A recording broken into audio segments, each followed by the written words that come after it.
Emosyonal na ikinuwento ni Senate Majority Leader Tito Soto ang personal na dahilan kung bakit hindi siya pabor sa Reproductive Health Bill.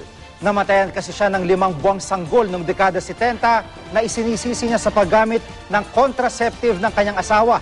Nanindigan naman si Senadora Pia Cayetano na kailangan ipasa ang panukalang batas dahil wala naman daw direktang nag-uugnay sa paggamit ng contraceptive at mga sakit ng bata.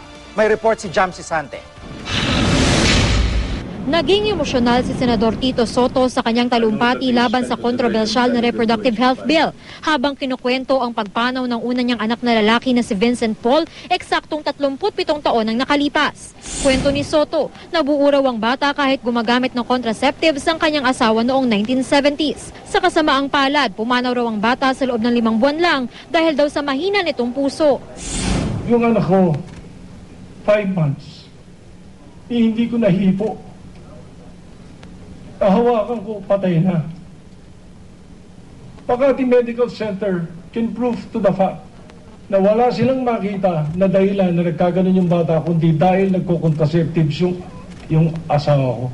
Ito raw ang personal na dahilan ni Soto kung bakit siya kontra sa RH Bill. Pero bukod doon, inilatag din niya ang ilan pang dahilan. Kabilang na ang kanyang paniwala na nagresulta sa abortion ng paggamit ng ilang contraceptives tulad ng pills at IUDs. Sa ilalim ng RH Bill, kasama sa medical supplies ng public hospitals at health centers ang contraceptives. Bagaman alam daw ng sponsor ng RH Bill na si Senador Pia Cayetano ang hinagpis ni Soto dahil nawalan din daw siya ng anak noon. Nanindigan si Cayetano na kailangan ipasa ang panukalang batas para matulungan ng mga magulang sa pagpaplano ng pamilya at masolusyonan ang problema ng mga ina sa pagbubuntis.